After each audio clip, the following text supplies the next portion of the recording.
Jesús de la historia.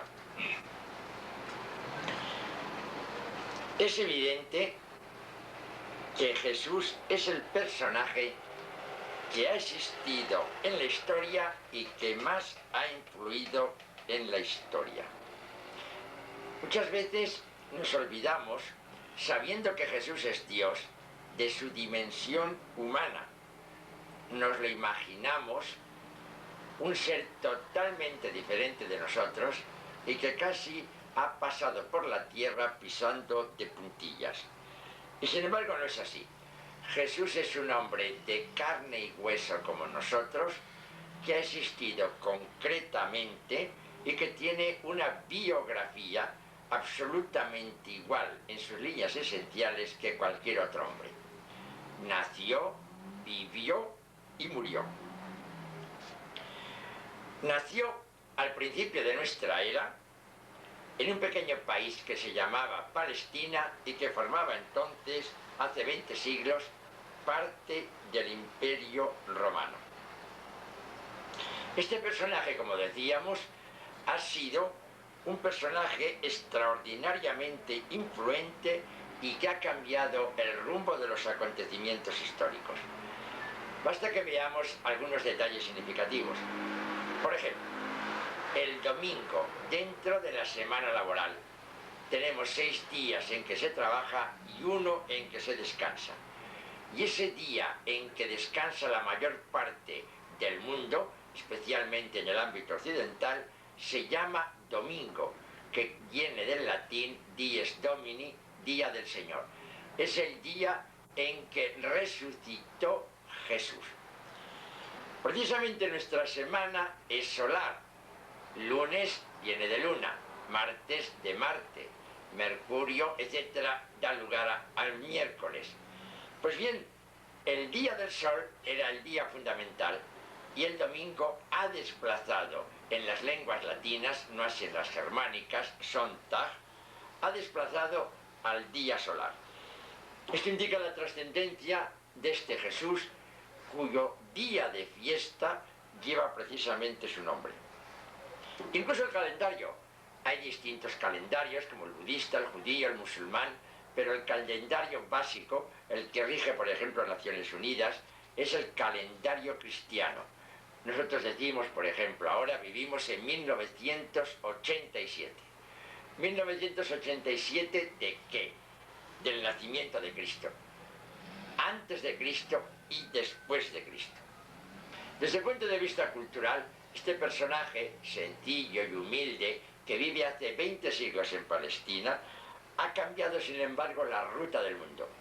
Gracias fundamentalmente a él, se ha desarrollado el mundo occidental, que a pesar de sus fallos y miserias y pecados históricos, es indiscutiblemente el ámbito cultural más fuerte del mundo y que ha dado lugar a los países más dinámicos y más influyentes en la historia.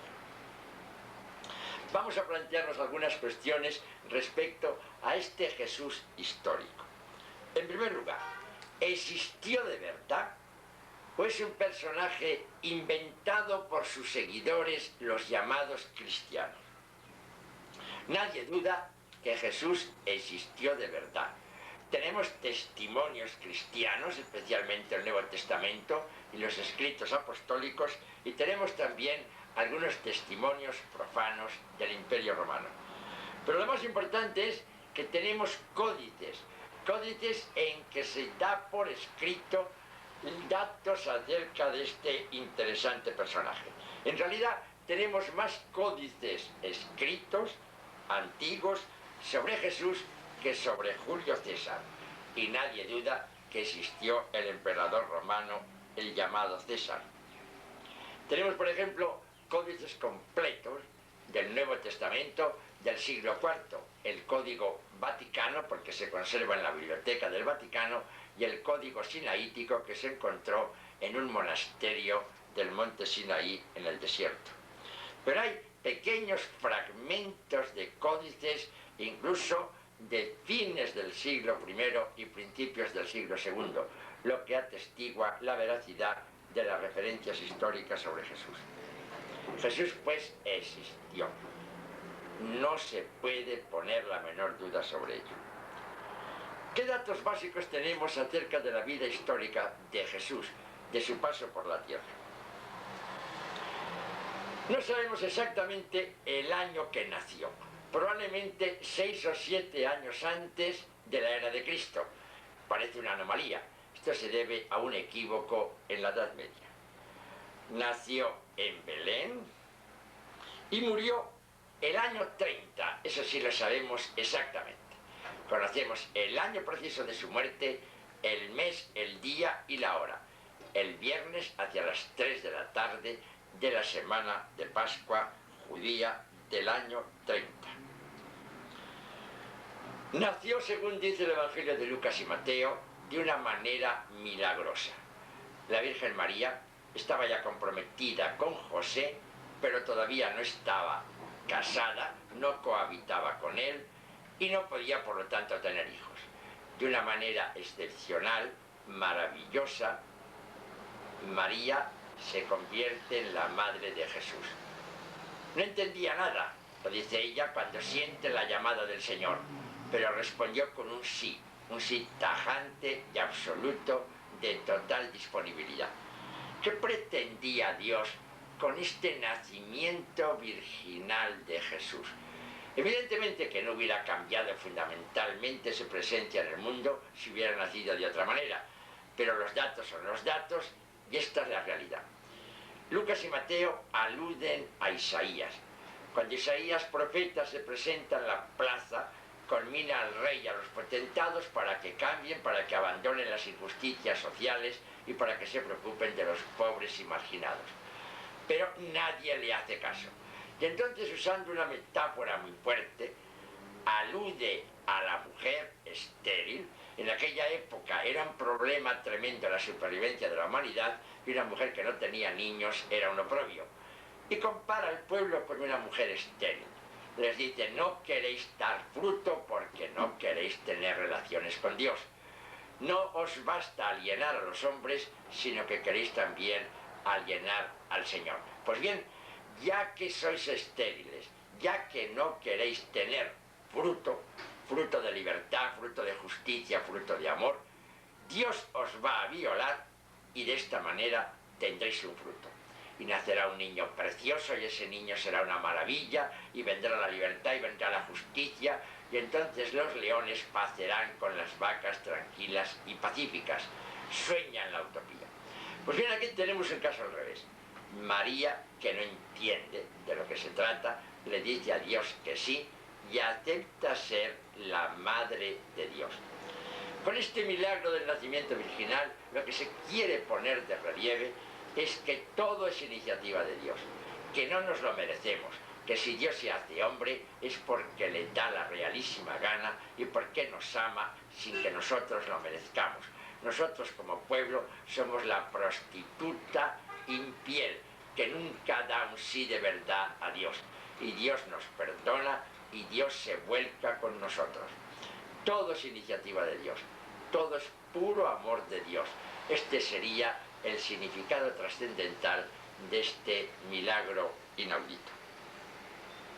La vida de Jesús es escondida, oculta, hasta los 30 y tantos años.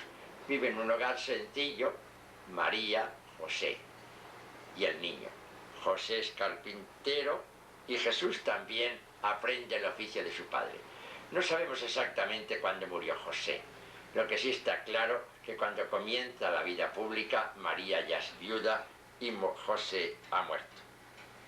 Jesús, aunque ama a los pobres, no es un marginado.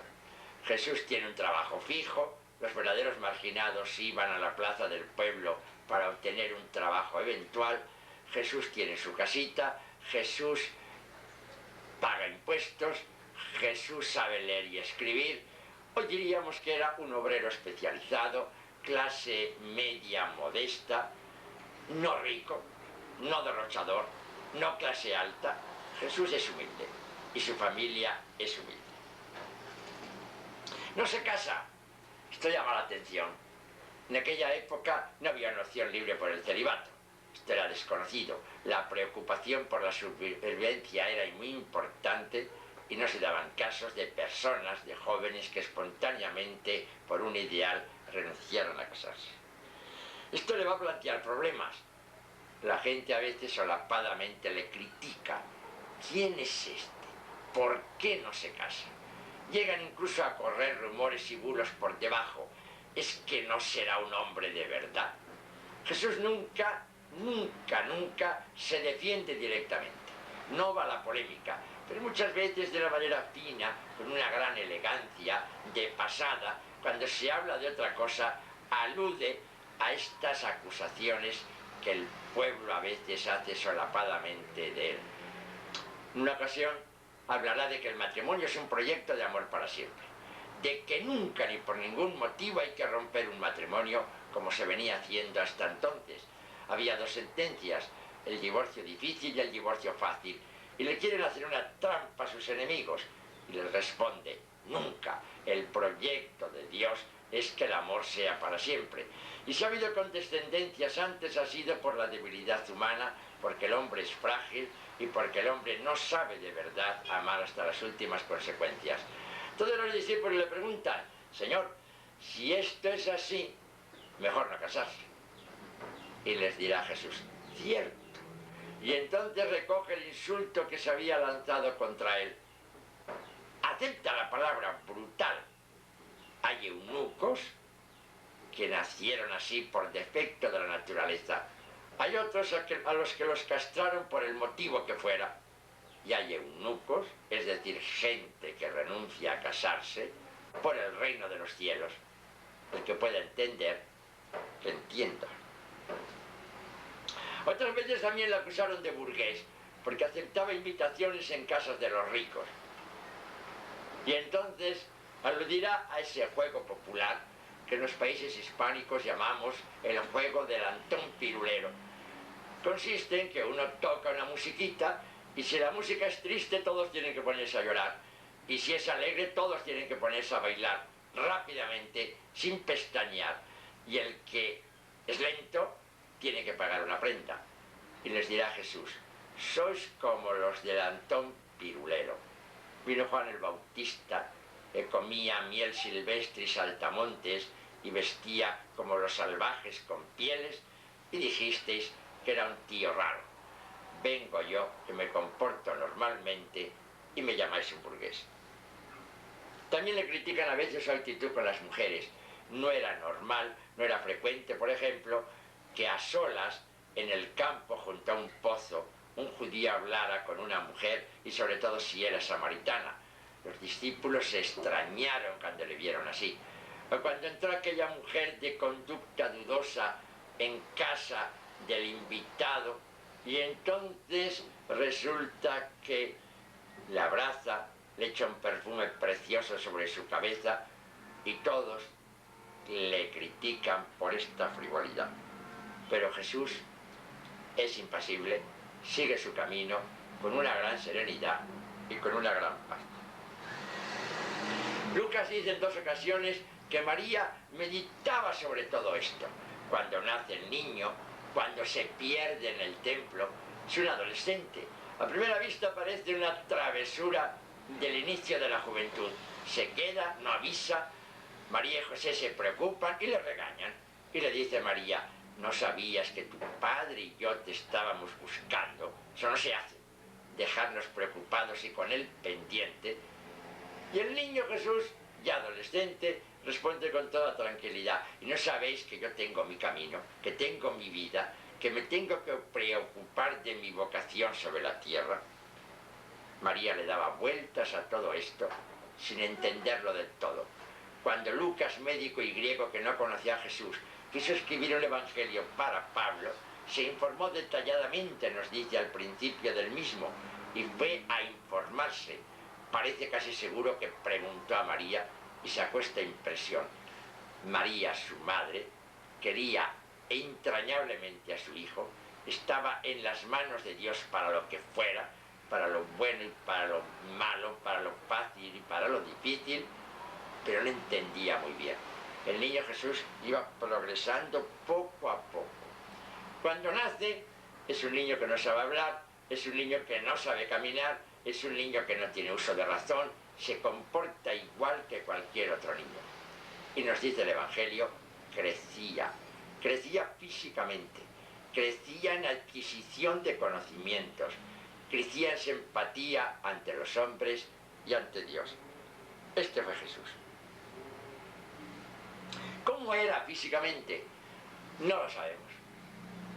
El Nuevo Testamento no nos da ningún perfil físico de Jesús. Hay una tradición según la cual Lucas habría pintado un cuadro de María con el niño, la famosa Virgen de San Lucas, que se atribuye a los orientales. Estos cuadros son de tipo icono. Ahora bien, el icono es muy posterior, probablemente el siglo VI, VII. Lo único que podríamos admitir en este caso es que Lucas hubiera transmitido una especie de retrato oral de cómo era María y Jesús, y que después los artistas bizantinos lo hubieran pasado a las tablas de los iconos. Se conserva la sábana de Turín. Puede ser auténtica. Se han hecho estudios interesantes. Es un caso original. Por ejemplo, cuando se inventa la fotografía, se va a hacer una fotografía de la sábana en la que había una silueta, que podría ser el cadáver de Jesús, y curiosamente lo que debería ser el negativo es un positivo, es decir, el mismo lienzo hacía de negativo. Naturalmente que el que pintara esto, sea por pintura o sea por tintura, no tenía ni idea de lo que sería más tarde la fotografía. Bien, puede ser que sea verdad. No tiene nada extraño que hubieran envuelto eso, como dice el Evangelio, a Jesús en este lienzo, que este lienzo se hubiera conservado y se hubiera transmitido de generación en generación. Según este lienzo, la sábana de Turín, Jesús tendría una altura de 1,80 y pico, era un hombre fuerte, un hombre varonil, y esto es lo que sabemos. No tenemos ningún otro dato sobre la fotografía de Jesús. Hacia los 30 y tantos años, un buen día, Jesús sale de su vida escondida y tranquila y empieza la vida pública. Todo buen judío iba los sábados a la sinagoga. Allí el rabino desenrollaba la Biblia, la ley y los profetas, explicaba algún pasaje y dejaba que los oyentes que quisieran pudieran participar. Un buen día Jesús se levanta en la sinagoga de Nazaret, se adelanta, coge el rollo, busca un pasaje de Isaías en el que se dice: y el Espíritu de Dios está sobre mí para salvar a los pobres y a los marginados. Y les dice a la asamblea atónica: y este día es hoy. Este día se está realizando este anuncio del Señor. Y habló de una manera muy bonita, de una manera muy sencilla, de una manera que llegó a todos. Y al terminar todos se preocupaban. ¿Quién es este?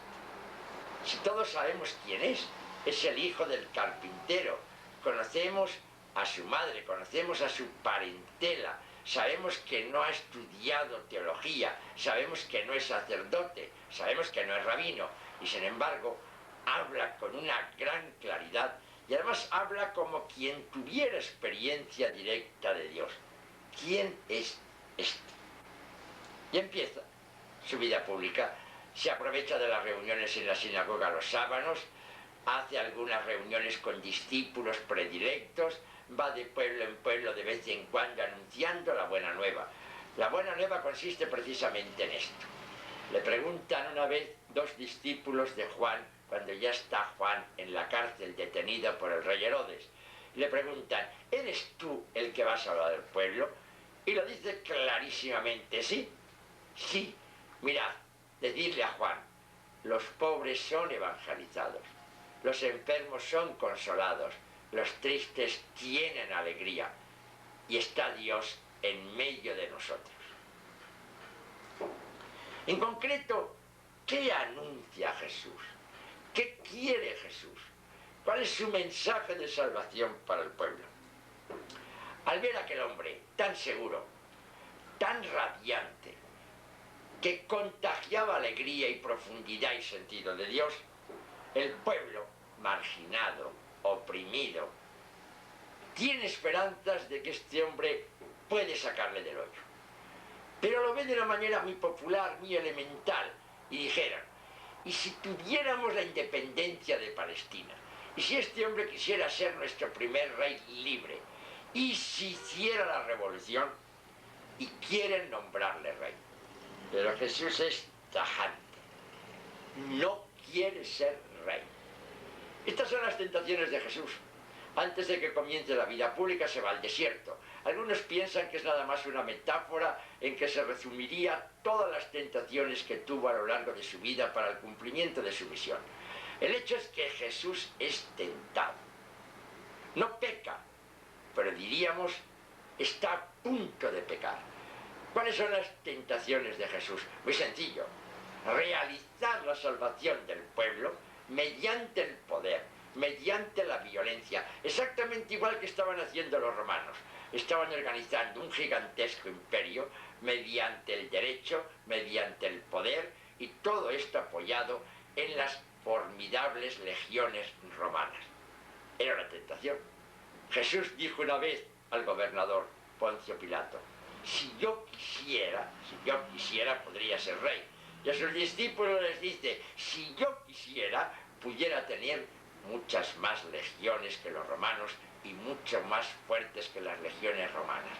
¿Por qué Jesús, en vez de irse a un rincón perdido del Imperio Romano, no se fue a la capital, no apareció en el foro, no apareció con sus legiones y no impuso su mensaje por medio del poder, por medio de la política, por medio del dinero, por medio de la fuerza militar? Esa es la tentación. Lo importante no es vencer, lo importante es convencer. El Imperio Romano pasó porque se apoyaba en la fuerza y en el poder. Y Jesús, que no se apoyaba ni en el poder ni en la fuerza, sigue vigente.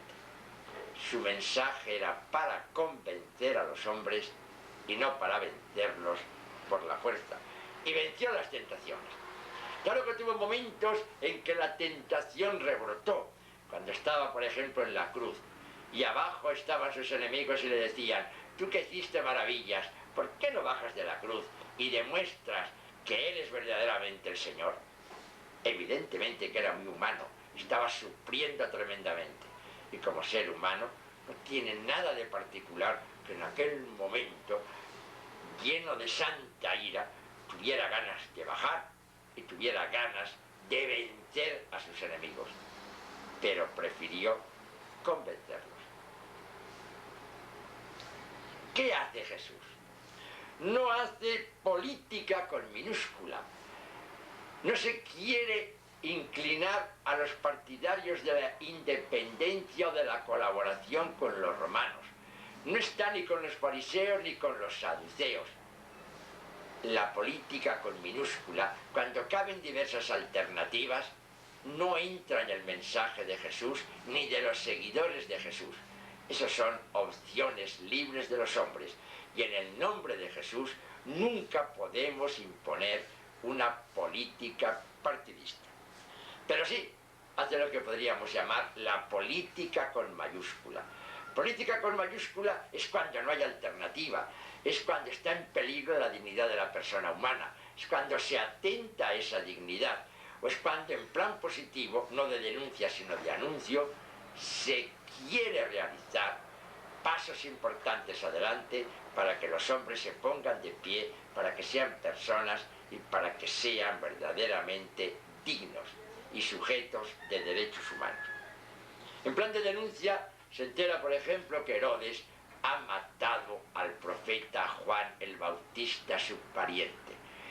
Y no es cobarde, no guarda silencio como muchos cristianos ante hechos semejantes. En público dice, decidle a ese zorro. Y naturalmente tiene que irse al exilio porque vendrán las represalias. Nosotros muchas veces no nos atrevemos a llamar zorros a los asesinos y a los opresores. Y Jesús no tuvo miedo, aunque se jugaba el tipo. También critica de una manera directa y drástica a los fariseos. sepulcros blanqueados. Hacéis viajes, les dicen, por todo el mundo para conseguir un prosélito, y sabéis colar un mosquito y después os tragáis un camello, y en vez de salvarlos, les imponéis tales cargas inútiles, no significativas, no trascendentales, que les ahogáis y no les dejáis respirar. Muchos seguidores de Jesús también hacen viajes y viajes en plan misionero, cuelan un mosquito, cualquier bobada de tipo litúrgico o estructural en la iglesia, y no saben después lo que es el amor de verdad a las personas.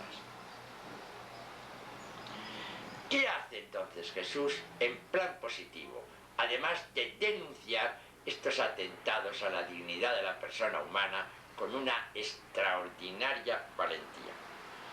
Jesús también anuncia. Es más importante anunciar que denunciar.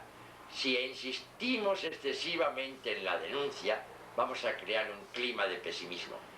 Jesús es optimista, Jesús cree en el hombre, por eso se ha hecho hombre, por eso ha hecho suya la causa del hombre, porque para él el hombre es importante. Si Dios ha creado al mundo y a los hombres es para compartir con los hombres. Si no los hubiera visto valiosos, no hubiera creado el mundo. Somos importantísimos para él. Y por eso sueña, y por eso piensa que el mundo va a ser muy bonito. Cuando habla de las bienaventuranzas, de felices los pobres, felices los tristes, felices los oprimidos, felices los que están solos. ¿Felices por qué? No porque después de la muerte tendremos la plenitud, en modo alguno, esto sería opio del pueblo. No tampoco porque la pobreza en cuanto tal y la soledad en cuanto tal y la tristeza en cuanto tal son valores positivos, no. Felices los pobres porque se pondrán de pie, porque saldrán de la pobreza, sabiendo sacar lo mejor que tienen ellos mismos dentro y con la colaboración de todos los que se toman en serio la dignidad de la persona humana y el mensaje de Jesús. Felices los pobres porque dejarán de ser pobres, porque se pondrán de pie y en vez de ser parásitos oprimidos por la sociedad, llegarán a ser protagonistas de los mismos. ¿Cómo se va a realizar en concreto esta gran revolución que se hace a base del amor, no venciendo, sino convenciendo? En primer lugar, haciendo el bien.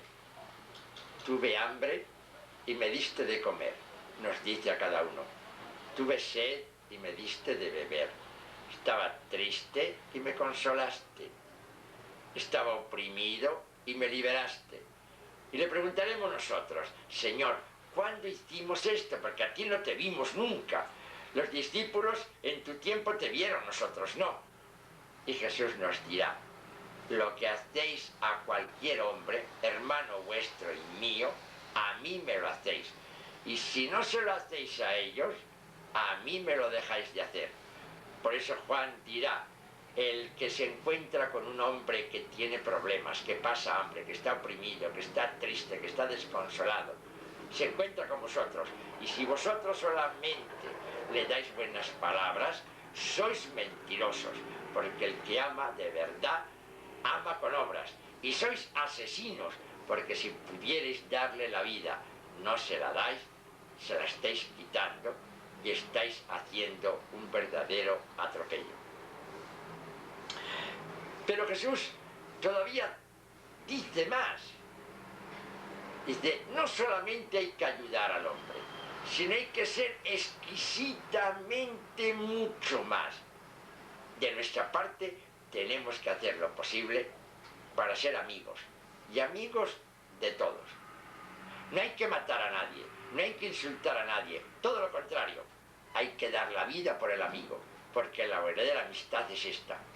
La descripción que hace Jesús de lo que es la amistad es increíble, y todavía hoy no ha sido superada por ningún psicólogo, ni fenomenólogo, ni sociólogo, ni por ningún técnico de las relaciones humanas. Jesús dice, ser amigo es estar a gusto juntos. ¿Para qué? Para nada. Estar a gusto. Esta es la amistad. Ser amigo es tratar de conocerle al otro por el nombre. Generalmente queremos que el otro sea como nosotros, y no, el otro es distinto, es único, irrepetible, insustituible. Ser amigo es salir de mi piel y meterme en la piel del otro. Ser amigo es ayudarle cuando tiene problemas, por difíciles que sean, que el otro pueda contar con mi dinero, con mi tiempo, con mi cariño. Ser amigo es perdonarle al otro. La verdadera amistad es aquella que ha llegado al perdón. Mientras no hemos llegado al perdón, estamos de visita. Amigo de verdad es el que está dispuesto a perdonarle al otro 70 veces 7.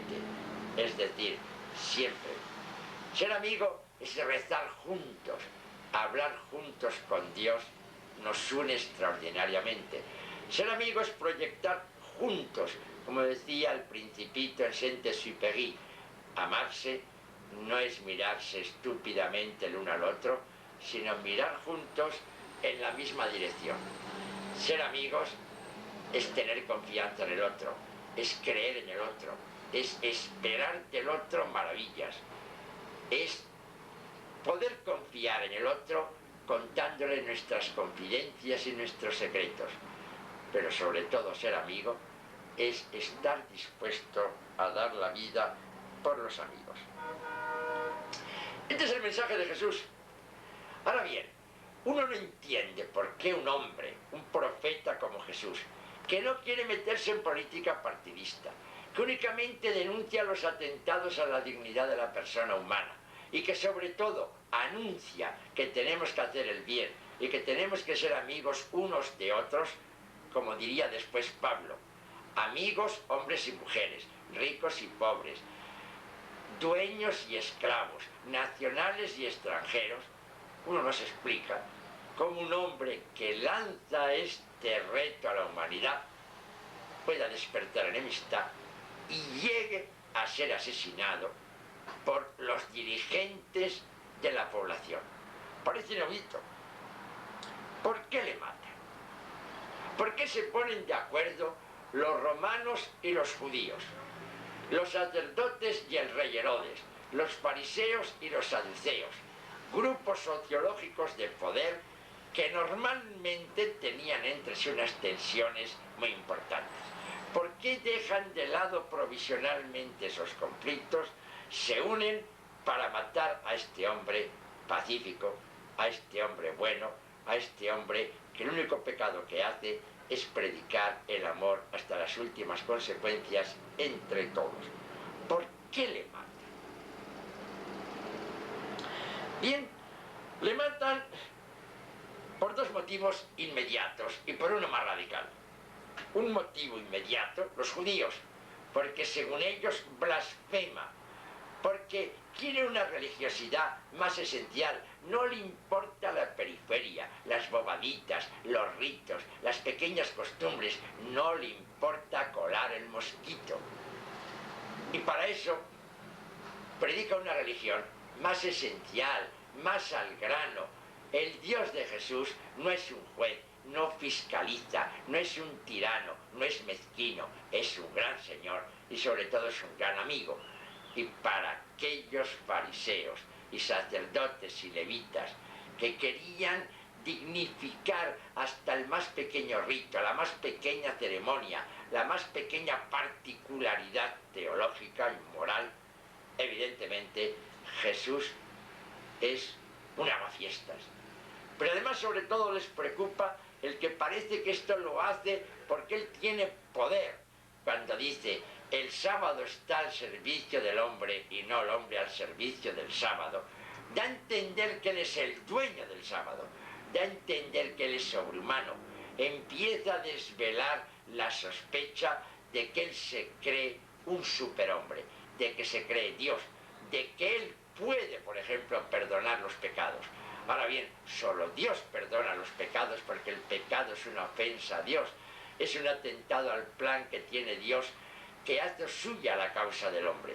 Y bien, todo esto hace que para aquellos judíos conservadores a ultranza, hace que Jesús empiece a parecerles como un blasfemo, como un En el plano político, Caifás lo dirá claramente.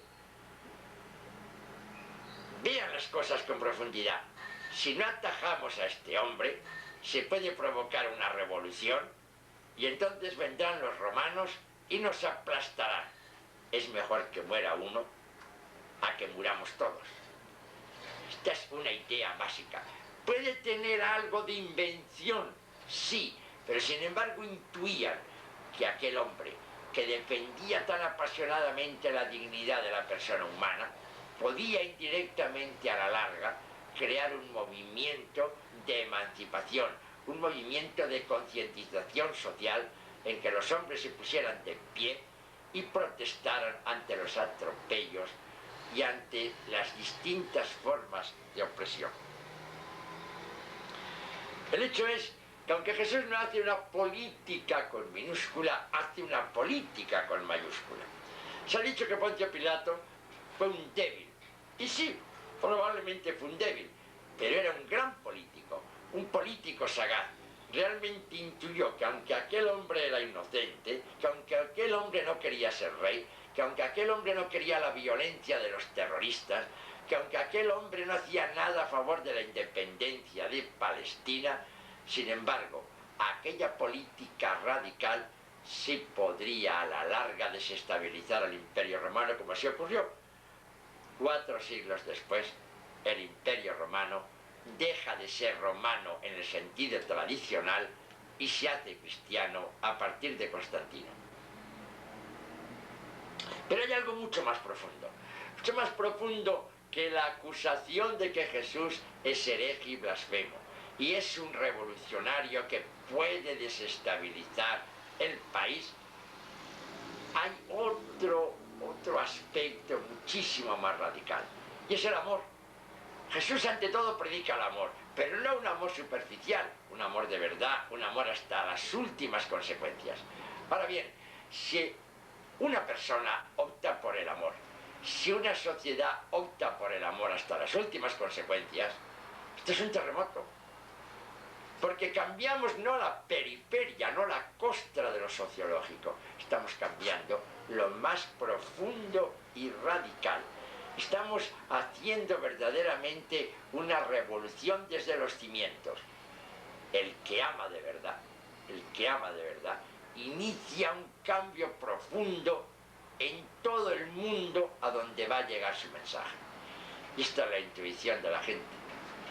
Jesús viene a complicarnos la vida.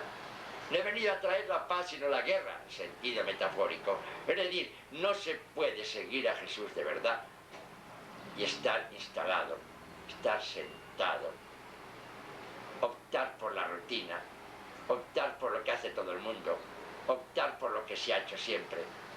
Jesús te obliga a ponerte de pie, te obliga a caminar. Por eso los primeros seguidores de Jesús se llaman los del camino, los que caminan. El que quiera venir detrás de mí, deje todo lo que tiene, venda todos sus bienes, tome su cruz porque es duro y sígame. Esto lo intuyen todos y saben que ante este reto de Jesús no caben las mediocridades, o sí o no, o amigos de Jesús o enemigos de Jesús, o cristianos o no cristianos, pero no se puede ser casi cristianos.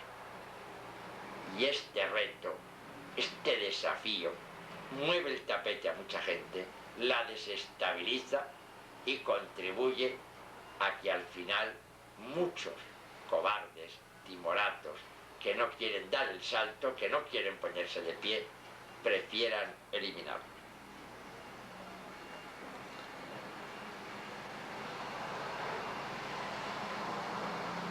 Jesús muere en cruz. Los judíos le podían haber también condenado a muerte, mediante lapidación, a pedradas, como matarían después a Esteban, el primer mártir cristiano. Pero tenían miedo al pueblo, entonces prefieren pasarle la papeleta a los romanos. Los romanos lo condenan por motivos políticos, como posible revoltoso y desestabilizador de un rincón, de una parcela del Imperio Romano. Si no matas a Jesús, le dicen los judíos, te denunciaremos al César. Por eso le matan en cruz. Los romanos, ciudadanos romanos, morían decapitados. Jesús no era ciudadano romano y muere en cruz. Una muerte ignominiosa. Es impresionante que haya una religión como la cristiana, la más fuerte del mundo, que tenga como símbolo un cadalso, la cruz. Pero es que la muerte en cruz es verdaderamente algo inaudito. Que el Señor, que Dios muera en cruz. Y muere realmente. Su muerte fue atroz. En el huerto de Getsemaní siente angustia. Señor, si es posible, líbrame de esta muerte. Pero hágase tu voluntad. Y lo mataron en cruz. Los evangelistas dicen que al morir exhaló un grito estentorio.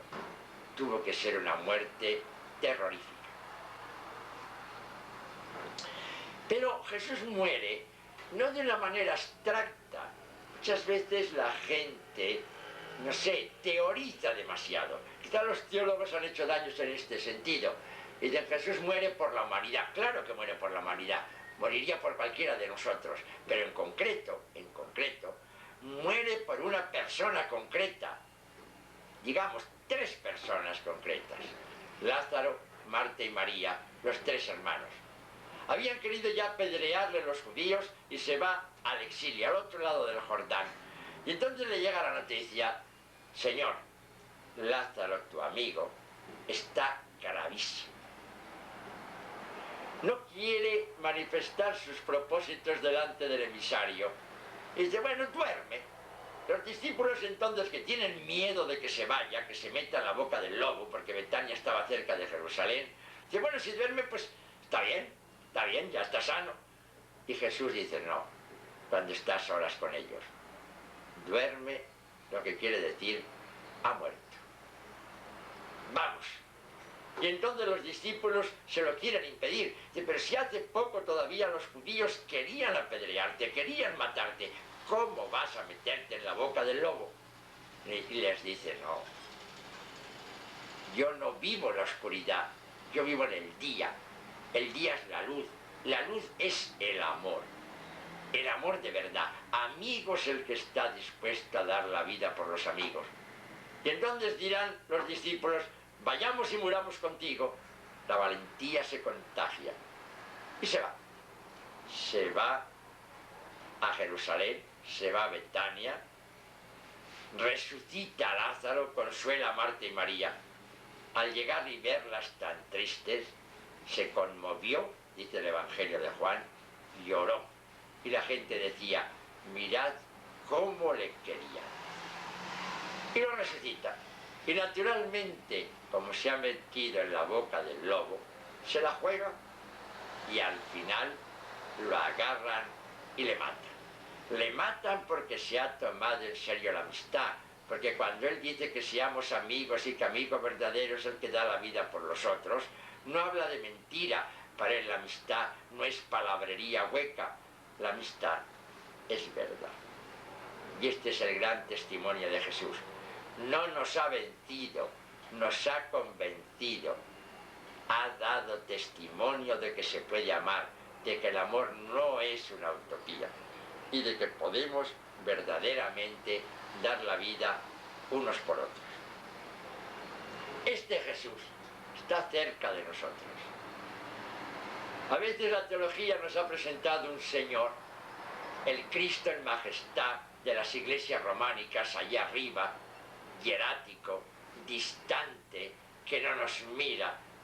No, Jesús está cerca.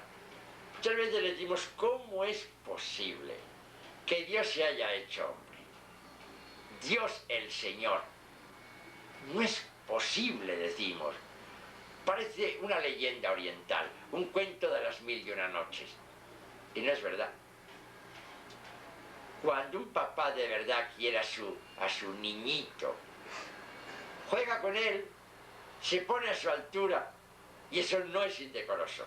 Estaba una vez en Roma y asistí a una reunión de matrimonios en la casa de un diputado italiano. Llegué, me abrió la señora Y de repente vi por la oscuridad del pasillo que venía el diputado a 4 patas y haciendo pi, pi, pi. Me quedé extrañado. Digo, el diputado ha perdido un poco el control de sus facultades mentales. Estaba desconcertado. Y de repente vi que detrás del diputado, también a 4 patas, venían sus 3 muchachitos y ya vi lo que estaba pasando allí. Hacían el tren, el diputado era la locomotora y los muchachos los vagones. Me imaginé la escena, la mamá harta todo el día con aquellos muchachitos y llega el papá del trabajo y se pone a jugar con ellos. ¿Quién va a negar que esta escena era súper entrañable? Lo mismo es Dios, un Dios que se hace hombre, que se pone a jugar con nosotros, que gatea, que aprende a hablar, que crece, que pasa por la crisis de adolescencia, que es tentado, que tiene angustia en Getsemaní, que sufre terriblemente al morir. Es un Dios cercano, es un Dios que nos impacta, es un Dios al que sentimos cerca.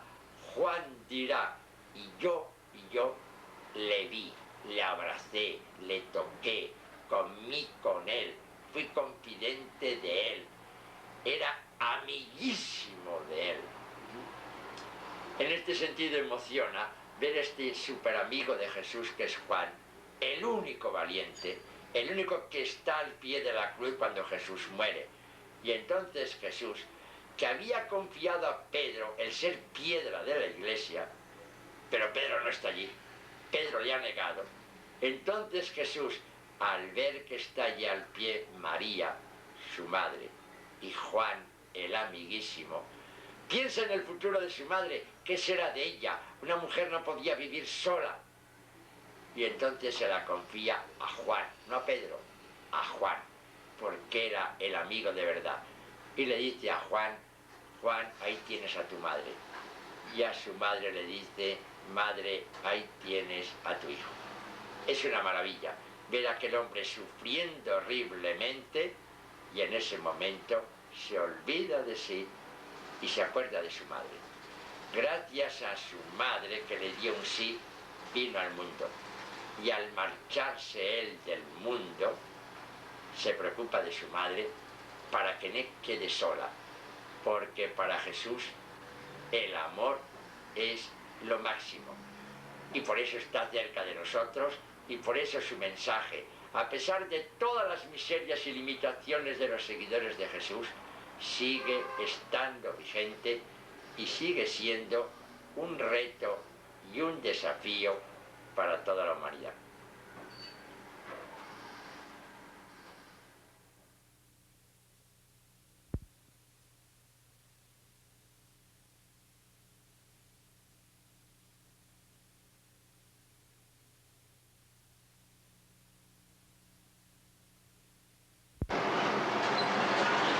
Jesús el Cristo.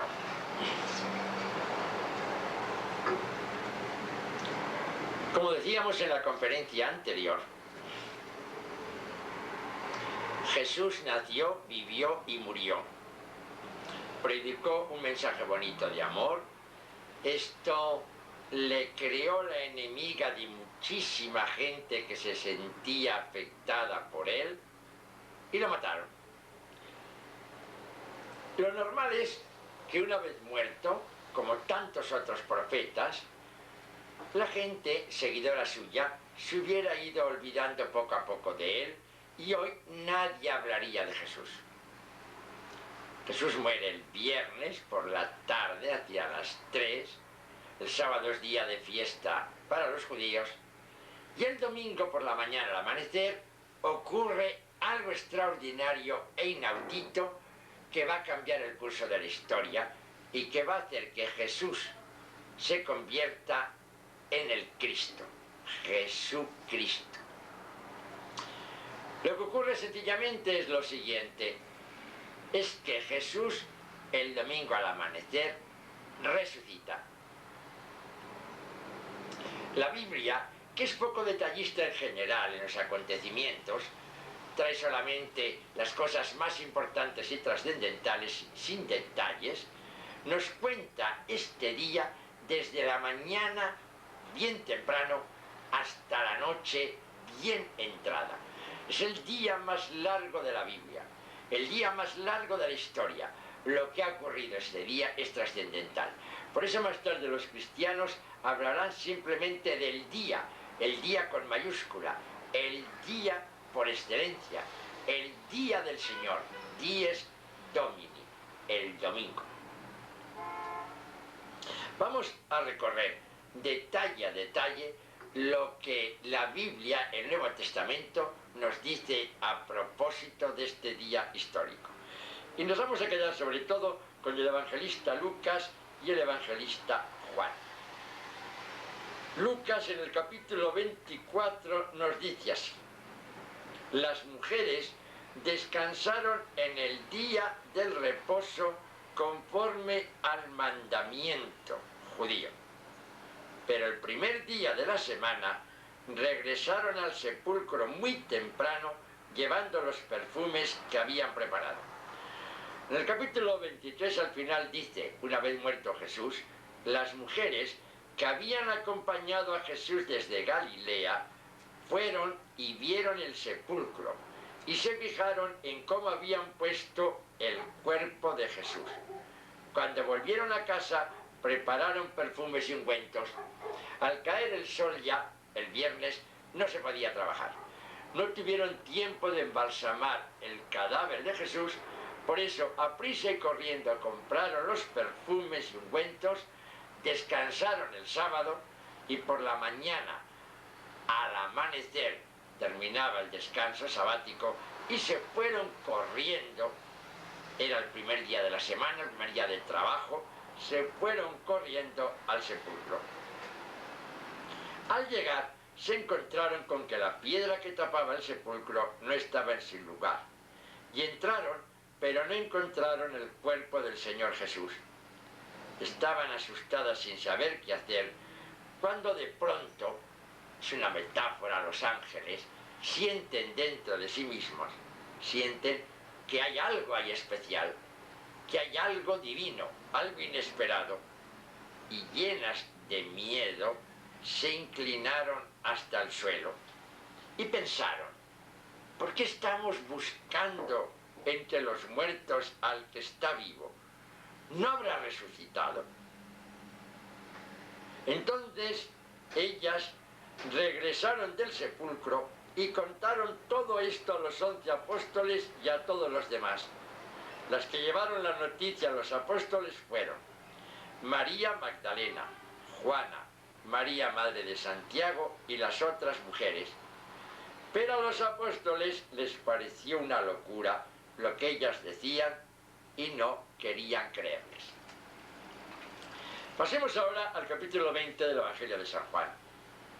El primer día de la semana, María Magdalena, dice, habla de ella porque era la líder, era evidentemente la predilecta de Jesús. Fue al sepulcro muy temprano, cuando todavía estaba oscuro, detalla más el momento, y vio quitada la piedra que tapaba la entrada.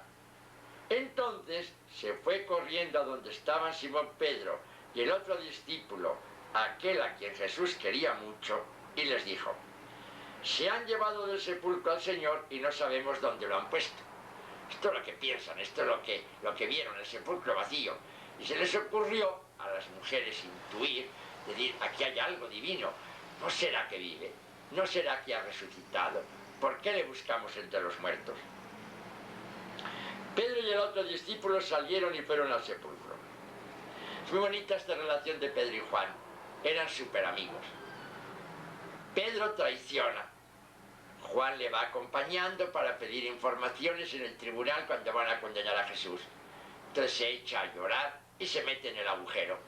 Juan, en cambio, es valiente y acompaña a Jesús hasta la cruz.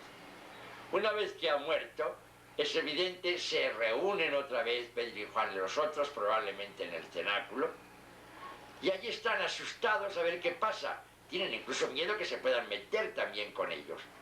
Y es cuando llegan las mujeres. Los dos iban corriendo juntos, pero el otro, Juan, corrió más que Pedro y llegó primero al sepulcro se agachó a mirar y vio allí las vendas, pero no entró. Le dejó la preferencia a Pedro, que era el piedra, el fundamento de la comunidad. Simón Pedro entró en el sepulcro.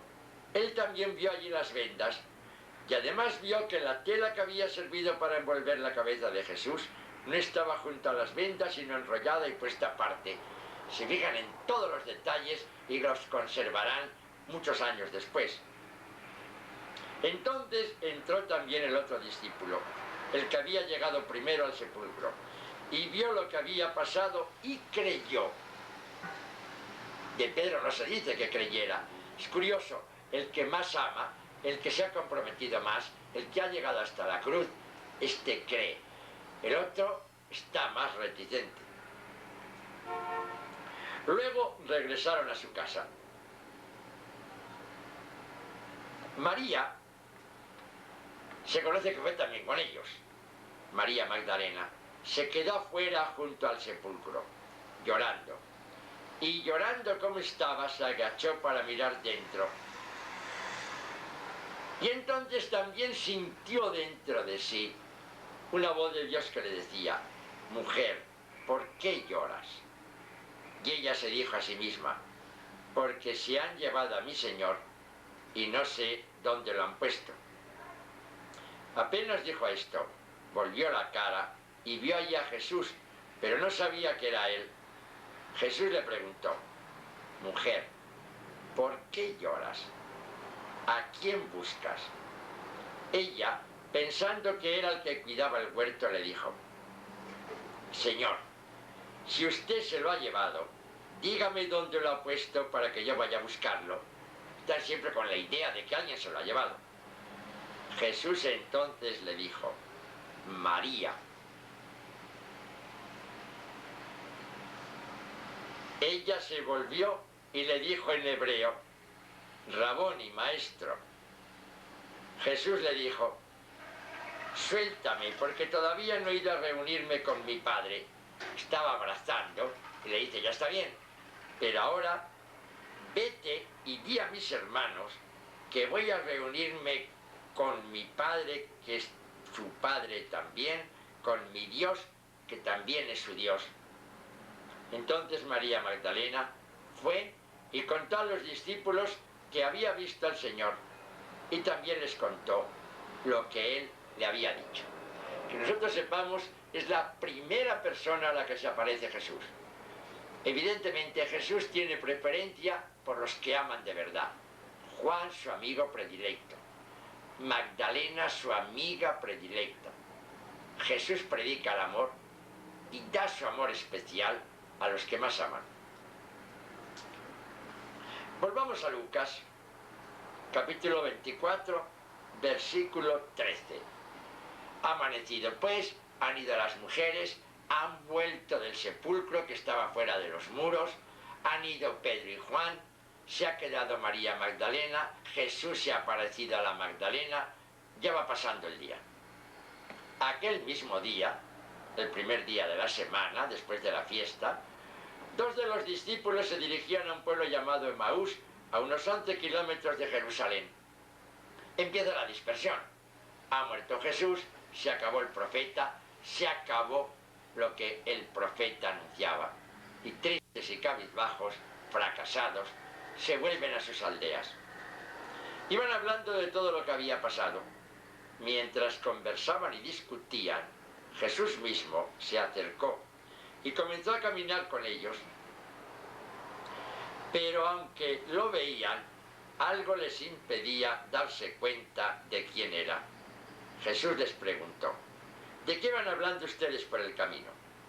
Se detuvieron tristes y uno de ellos, que se llamaba Cleofás, contestó: ¿eres tú el único que ha estado alojado en Jerusalén y que no sabe lo que ha pasado allí en estos días? Él les preguntó: ¿qué ha pasado? Le dijeron: lo de Jesús de Nazaret, que era un profeta poderoso en hechos y en palabras delante de Dios y de todo el pueblo, y cómo los jefes de los sacerdotes y nuestras autoridades lo entregaron a los romanos para que lo condenaran a muerte y lo crucificaran. Nosotros teníamos la esperanza de que él sería el que había de libertar a la nación de Israel. Pero ya hace 3 días que pasó todo esto. Aunque algunas de las mujeres de los nuestros nos han asustado, pues fueron de madrugada al sepulcro y como no encontraron el cuerpo, volvieron a casa. Y entonces ellas piensan que Jesús vive. Algunos de los nuestros fueron después al sepulcro y lo encontraron tal como las mujeres habían dicho, pero a Jesús no lo vieron. Entonces Jesús les dijo: idiotas y lentos para daros cuenta de lo que está pasando. Y luego les fue explicando las Escrituras.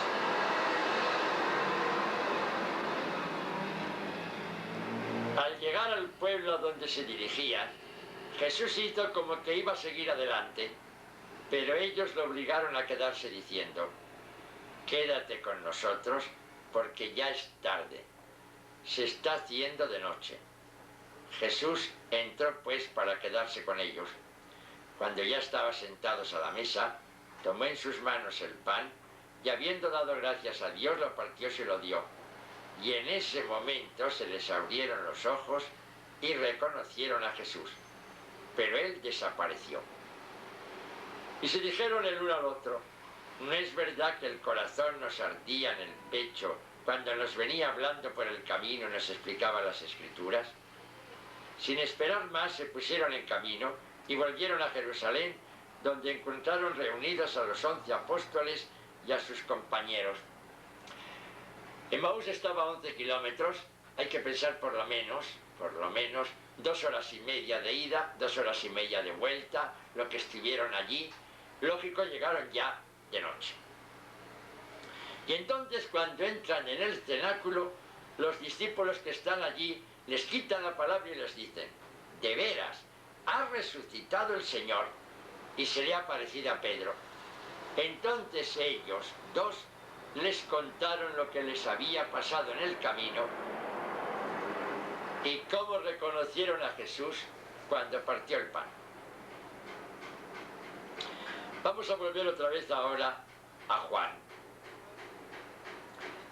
Al llegar la noche, versículo 19, de aquel mismo día, el primero de la semana, los discípulos se habían reunido con las puertas cerradas por miedo a los judíos.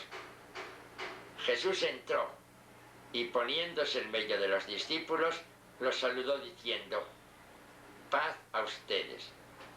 Dicho esto, les mostró las manos y el costado, y ellos se alegraron de ver al Señor. Luego Jesús les dijo otra vez: paz a ustedes. Como el Padre me envió a mí, así yo les envío a ustedes. Tomás, uno de los 12 discípulos, el gemelo, no estaba con ellos cuando llegó Jesús. Después los otros discípulos les dijeron: hemos visto al Señor. Pero Tomás les contestó: si no veo en sus manos las heridas de los clavos, y si no meto mi dedo en ellas y mi mano en su costado, no lo podré creer. 8 días después, los discípulos se habían reunido de nuevo en una casa, y esta vez Tomás estaba también. Tenían las puertas cerradas, pero Jesús entró, se puso en medio de ellos y los saludó diciendo: paz a ustedes. Luego dijo a Tomás: mete aquí tu dedo y mira mis manos, y trae tu mano y métela en mi costado, y no seas incrédulo. Tomás entonces exclamó: mi Señor y mi Dios. Y Jesús le dijo: ¿crees porque me has visto? Dichosos los que vengan después y creerán sin haber visto. Este es el relato. Como ven, impresionante. Se nos cuenta todo lo que pasa ese día, el más largo de la historia y de la Biblia, desde el amanecer hasta entrada la noche. ¿Qué ha pasado? Han ido las mujeres, han visto el sepulcro vacío, se han preguntado: pues, alguien lo ha llevado. Y alguna dice: ¿y no será que vive? Y van corriendo, lo dicen a los apóstoles. Pedro y Juan van, no ven nada, solo el sepulcro vacío, se vuelven se dispersan ya los discípulos, 2 se van a Maús, se encuentran con Jesús y Jesús se hace reconocible cuando cena con ellos. Vuelven corriendo y mientras tanto la Magdalena, que nosotros sepamos, es la primera que ha visto a Jesús, lo ha abrazado entrañablemente y Jesús le envía ya a decirle a los discípulos que él vive. Se aparece después a Pedro y por fin por la noche a todos allí reunidos. Y una semana más tarde a Tomás el gemelo. Pablo en la primera carta a los Corintios, que es el documento más antiguo con la primera Tesalónica, escrito el año 50, es decir, unos 20 años después de la muerte de Jesús, nos dice que se apareció a Pedro a los 12 varias veces, una vez hasta 500, de los cuales muchos viven todavía, y el último por fin a él. Estos son los datos. Jesús vive. Jesús toma la iniciativa de aparecerse. Bien, no es que lo puedan verificar, no van ellos al encuentro de Jesús, no dice Jesús, estoy en tal casa, los que quieran pueden venir a verme, no. Él toma la iniciativa de hacerse verificable a los que él quiera. Y Juan por eso dirá, y yo le toqué, le abracé, yo estaba al lado suyo, y yo doy testimonio de que Jesús vivía. Esto quiere decir que la resurrección de Cristo es un dato histórico, no es un hecho de fe. No creemos que Jesús ha resucitado sin haberlo visto porque Dios nos lo dice. Lo vieron hasta 500 de una vez. Y estos nos lo han transmitido. Desde el punto de vista incluso sociocultural, es impresionante este acontecimiento. Resucita el domingo, el día del Señor, el primer día de trabajo, que se va a convertir en día de fiesta para los cristianos y para una gran parte de la humanidad. Y domingo tras domingo, los cristianos se reúnen para transmitir esta buena noticia. Es la misa, es la Eucaristía. No ha habido interrupción en 20 siglos. Incluso culturalmente, como decíamos, esto es difícil de explicarse. Que haya una reunión semanal, que no se interrumpe en 20 siglos, indica la importancia de esta reunión. Esta reunión sirve para transmitir este hecho, el hecho más trascendental de la historia. Pero lo tenemos que profundizar. ¿Cómo sabemos que ocurrió este hecho? Porque los testigos oculares lo transmiten. Ahora bien, estos 500 que lo vieron y lo transmiten, podían mentir, o podían engañarse, podían sugestionarse. El hecho es tan importante y tan trascendental que lo tenemos que mirar críticamente y en profundidad. Si el hecho es verdad, nos explicamos el cristianismo. Si el hecho no es verdad, no tenía que haber existido el cristianismo. Se hubieran dispersado todos. Si no se dispersan, se concentran otra vez y van por esos mundos de Dios anunciando este hecho. Esto es lo que explica que exista el cristianismo hoy como una organización religiosa la más importante de la humanidad. Bien, mintieron, se engañaron, o es verdad.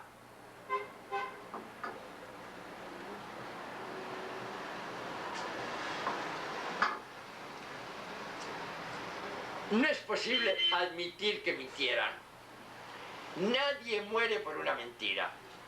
Y estos testigos murieron por defender que Jesús vivía. Apenas ha resucitado. Pedro, que había sido tan cobarde, ante los tribunales les dice, no tengo miedo, mátenme si quieren. Tengo que obedecer a Dios antes que a los hombres. Querían obligarle a que no anunciara este hecho. Y se niega. Y al final lo matarán, igual que a Pablo, igual que a cientos y cientos de mártires.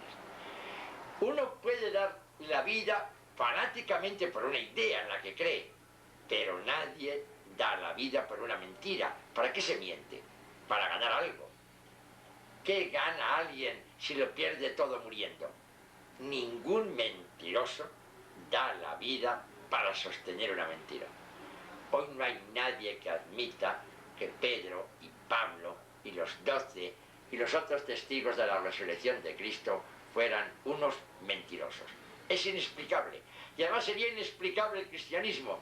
El hecho cristiano solo se explica porque creyeron de verdad que Jesús vivía. Y eso es lo que anunciaron. Jesús vive.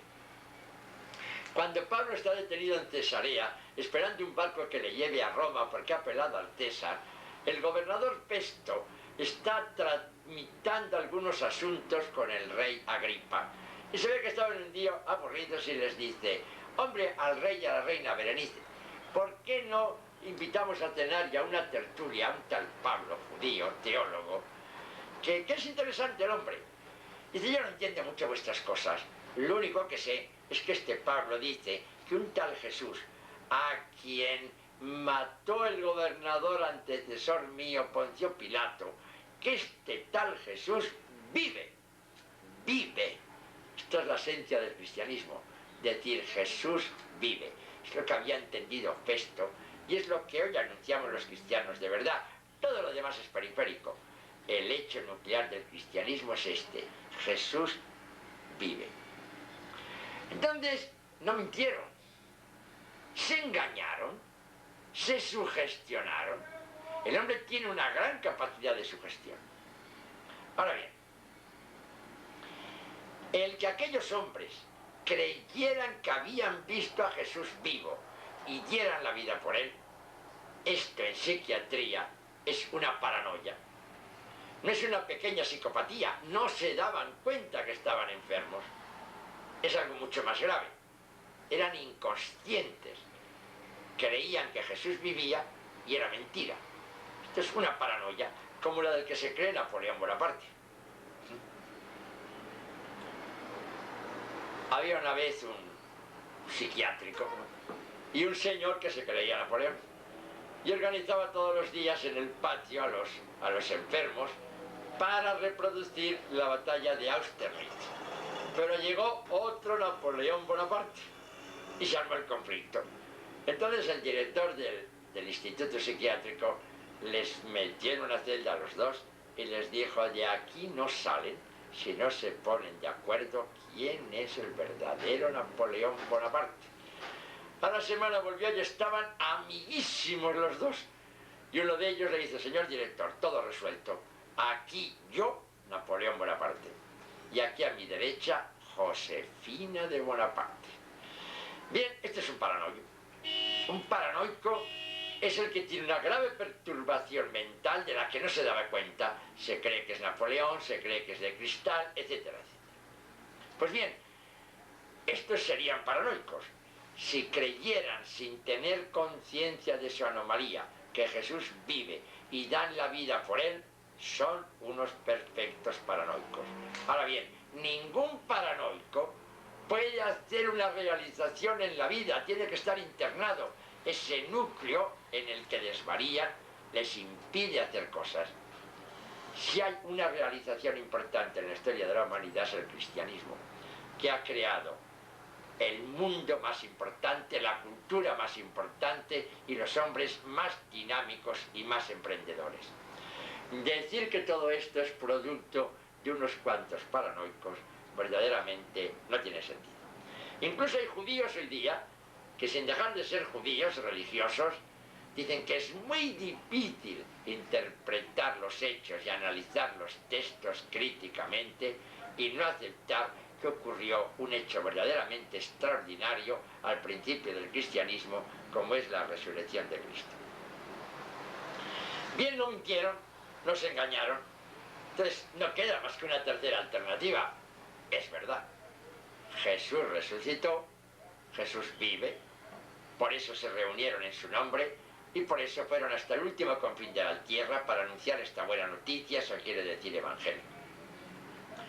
Pero claro, una vez que se acepta este hecho, Jesús vive, la pregunta que se hicieron aquellos hombres, aquellos testigos, fue la siguiente: ¿quién es entonces Jesús? Para ellos era un profeta, simplemente. Les pregunta una vez Jesús: ¿y quién creéis que soy yo? Y le responden: bien, unos piensan que te pareces a Elías, otros que a Jeremías, otros que a Juan el Bautista.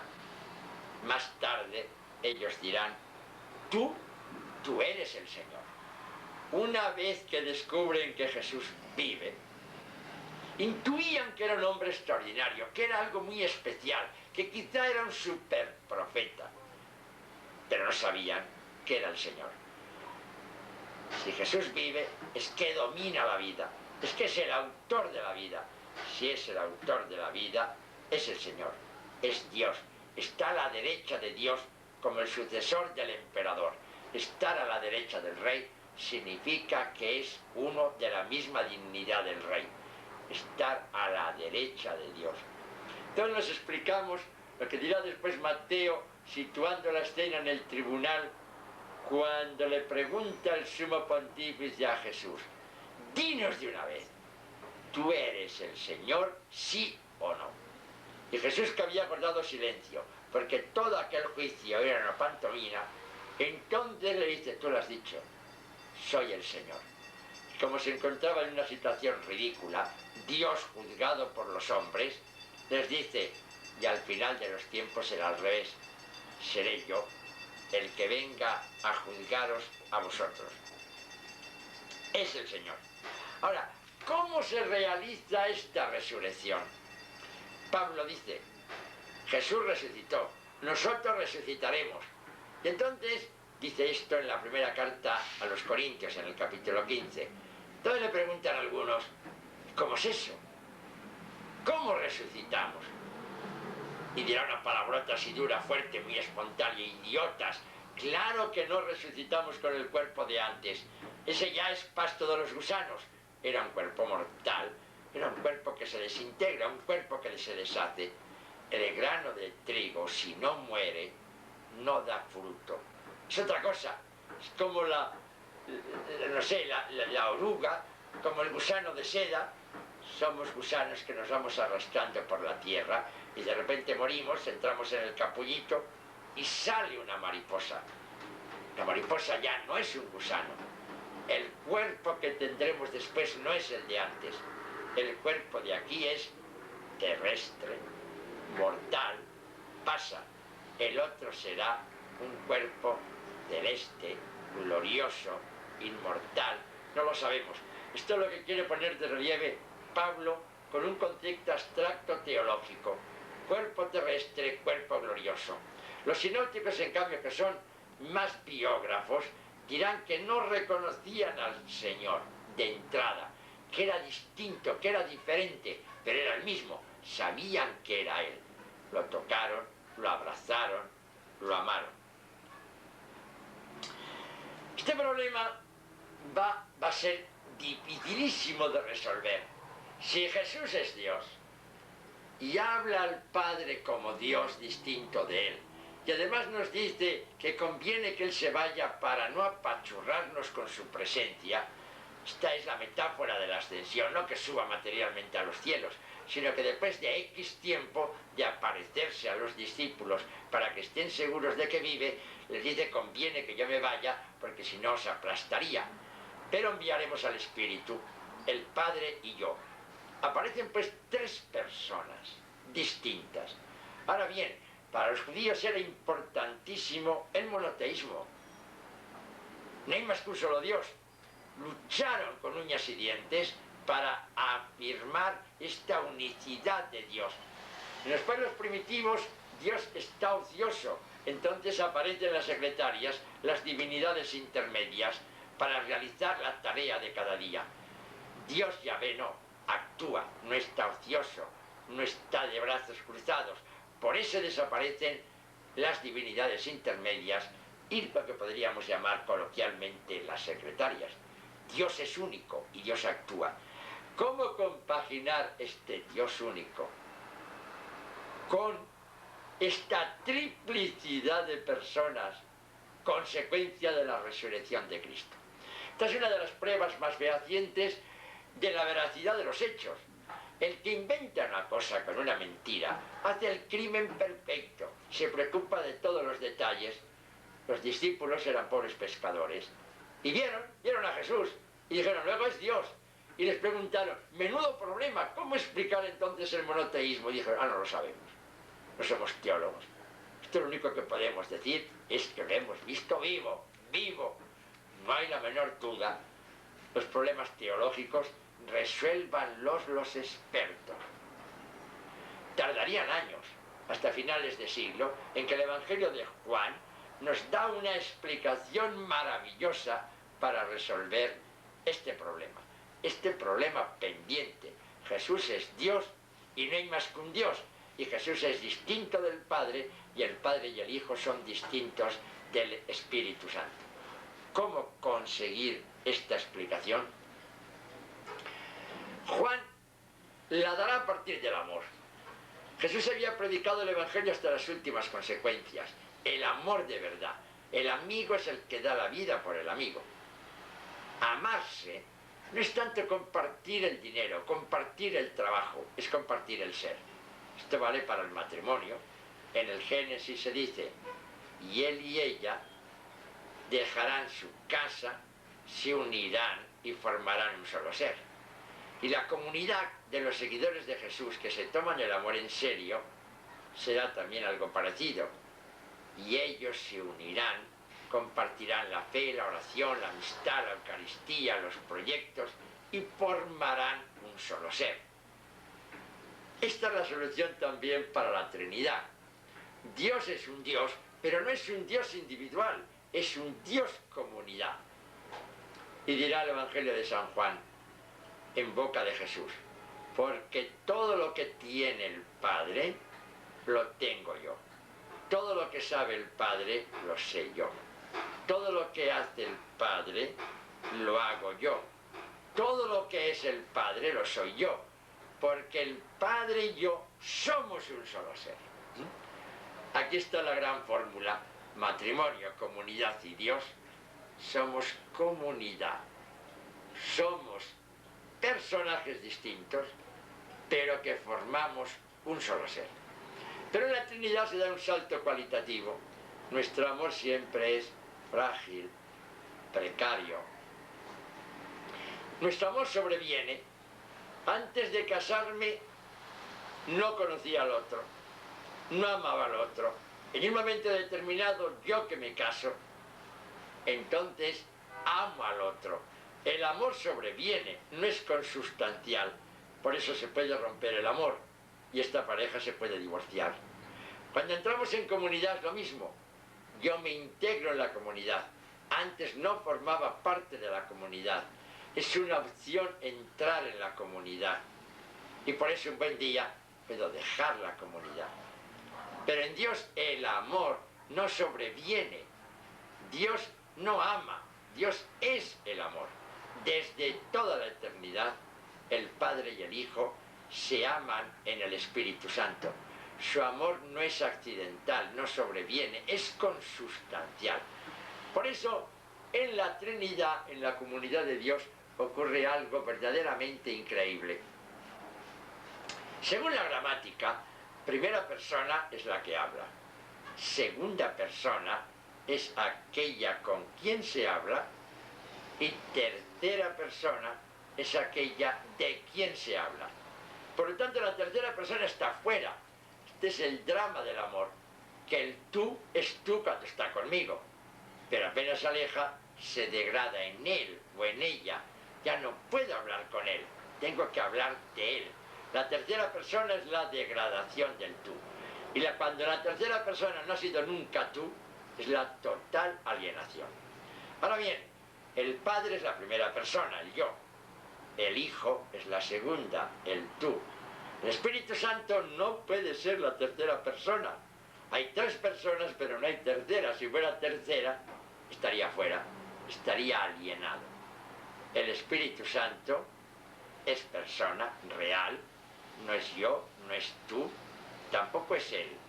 Es el nosotros que surge entre el yo y el tú, al amarse desde siempre y para todo. En realidad el Espíritu Santo es la primera persona plural por antonomasia, la única que existe. Yo no puedo saludar a la familia Rodríguez sino a él y ella. No puedo saludar a España, a México, a Colombia, a Argentina. No puedo saludar. Tengo que saludar a españoles, a mexicanos, a colombianos, a argentinos. Esta es la realidad, uno por uno. No existe la primera persona del plural. Existen personas singulares que se relacionan entre sí, con el diálogo y con el amor, que se acercan, que se aproximan, que se entregan, que tratan de formar un solo ser, pero en realidad no son un ser. En cambio, en Dios sí. Pascal, ya más tarde en el siglo XVII, que era un gran teólogo y un gran matemático, encontró una metáfora para expresar plásticamente el Evangelio de Juan. Decía, figurémonos un juego de pelota. La pelota es la divinidad, una única pelota, y el Padre y el Hijo y el Espíritu Santo están jugando a la pelota. Si imagináramos un movimiento infinitamente rápido, cuando se tira la pelota el uno al otro, la pelota estaría al mismo tiempo en las manos de los tres, porque el movimiento es infinitamente rápido y no hay más que una pelota. Este es el caso de la Trinidad. Un solo Dios, pero compartido por tres personas. Por eso Dios es el amor, por eso Dios ha creado el mundo por amor, por eso también nosotros tratamos de amar. Este es el matrimonio, la familia. Tratamos de amar haciendo comunidades.